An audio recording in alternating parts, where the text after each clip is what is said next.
As you may recall, we talked earlier in the year about a uh, great hero in literature, Gilgamesh, when we talked about Mesopotamia. I said at that point we would also be talking about the second great epic poem, but don't let the word poem scare you, uh, the Odyssey, which is a Greek tale. Um, I have it on the book list if you want to read it in its classic form. The image on the left is just great as a graphic novel. I have it in my desk drawer, but obviously I can't get it for you. So here we go. The Odyssey is a 12,000 line Greek poem dating back from the 8th century BCE. An epic poem is a long poem divided into sections or books that focus on the extraordinary deeds and adventures of a hero. According to ancient Greek tradition, heroes were men who were born to one divine god and one human parent. The story of the Odyssey recounts the adventures of the Greek hero Odysseus during his 10-year voyage home to Ithaca after the end of the Trojan War. In the 13th century BCE, Odysseus is considered the ideal Greek hero, an aristocratic soldier of superior strength, intelligence, and courage, favored by the Greeks. And yes, they do believe there actually was an Odysseus.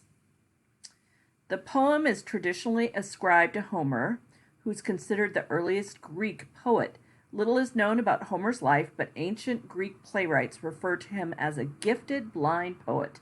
Some scholars believe that a line from a choral song attributed to Homer confirms this description.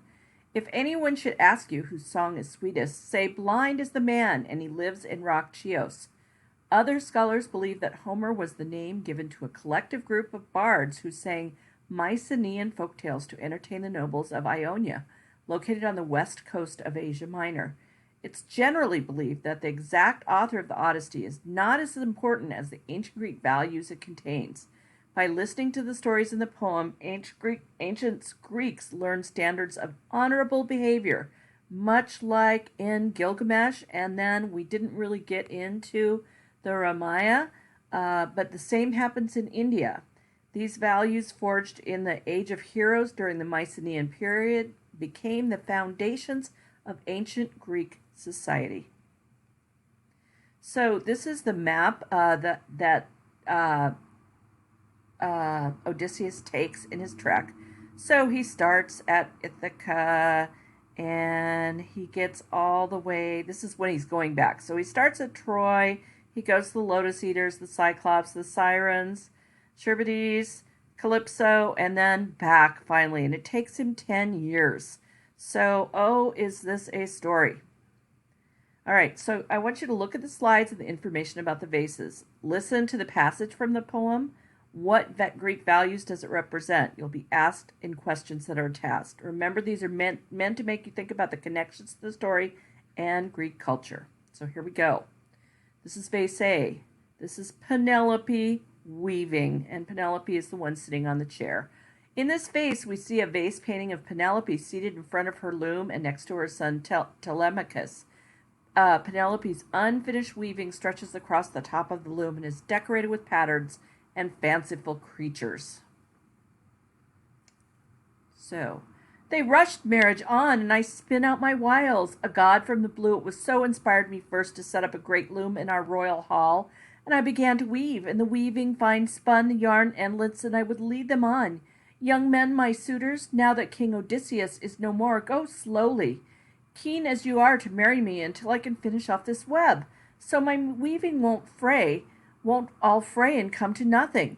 Then when the wheeling seasons brought the 4th year on, and the months waned, and the long days came round once more, then thanks to my maids, the shameless, reckless creatures, the suitors caught me in my act, denounced me harshly, so I finished it off.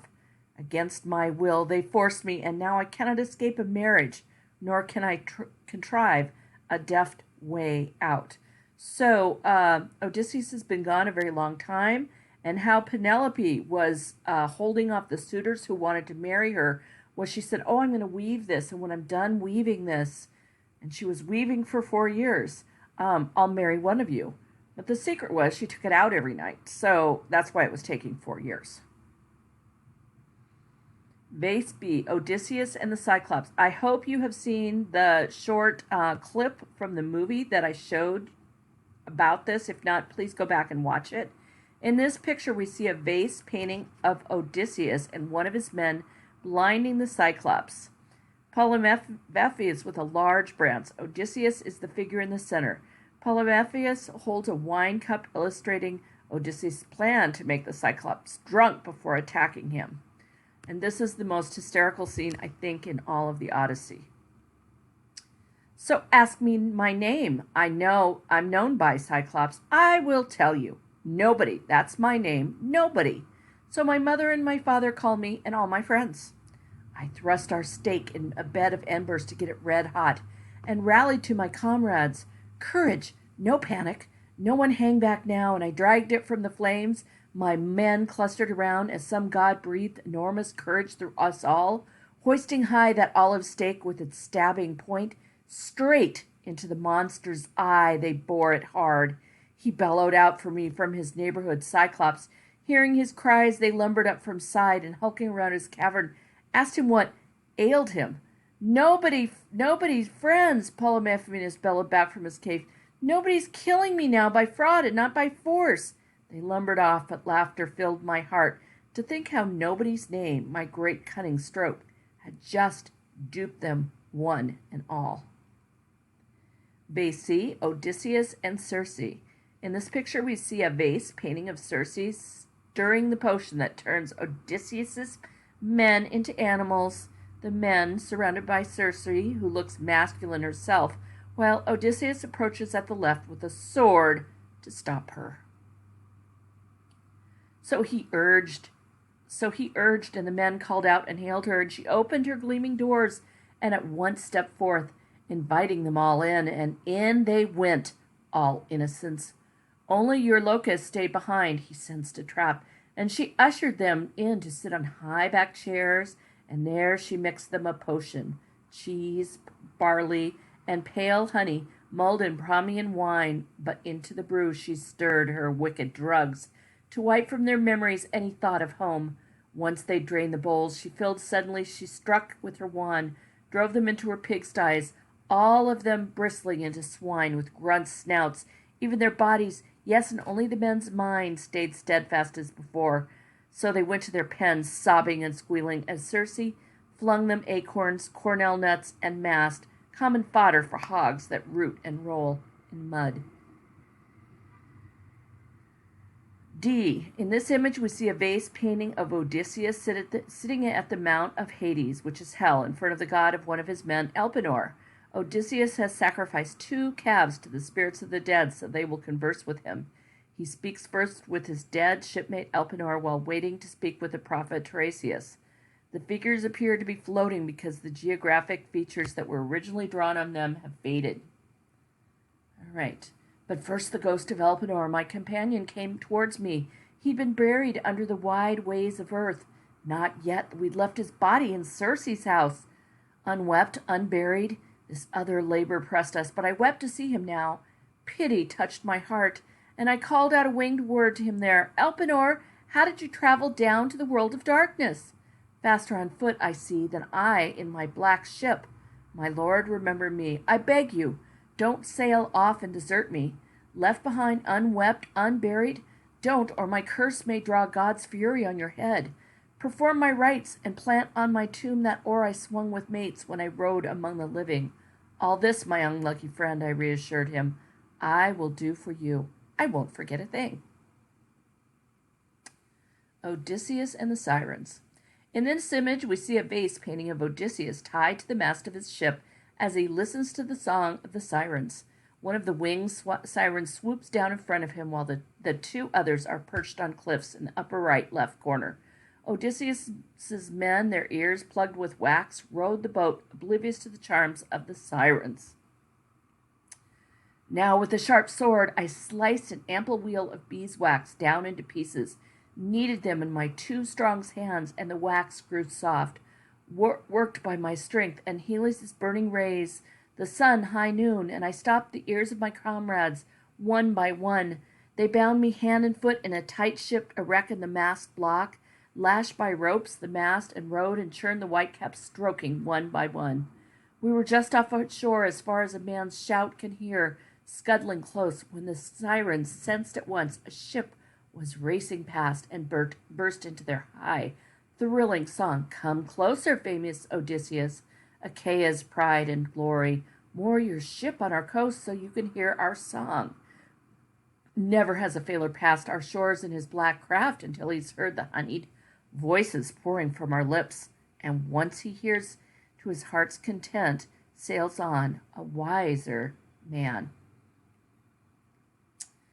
In this image, you see a vase painting of two men, a pig and a piglet. The scene is commonly thought to represent Odysseus left, and the swineherd Eumaeus, who unknowingly put Odysseus up for the night before the hero returned home to confront his white suitors. Here's the excerpt. On that note, the loyal swineherd led the way to his shelter, showing his guest inside, and sat Odysseus down on brush and twigs he piled up for the visitor, flinging over the skin of a shaggy wild goat, broad and soft, the swineherd's own good bedding. The king, delighted to be so well received, thanked the man once. My host, may Zeus and the other gods give you your heart's desire for the royal welcome you've shown me here. And you replied, Eumaeus, loyal swineherd, it's wrong, my friend, to send any stranger packing, even who arrives in the worse shape than you. Every stranger and beggar comes from Zeus, and whatever scrap they get from the likes of us, they'll find it welcome. G. In this slide, we see a vase painting of a banquet scene like the one Odysseus might have encountered on his return home. The male guests hold drinking cups, recline on benches piled with striped cushions, and listen to a female servant play a double pipe. A suitor would glance at his neighbor, jeering, taunting. Look at our connoisseur of bows, sly old fox. Maybe he's got bows like it stored in his house. That, or he's bent on making one himself. Look how he twists and turns in his hand. The clever tramp means trouble. I wish him luck, some cocksure lord chimed in. As good as his luck is in bending back that weapon.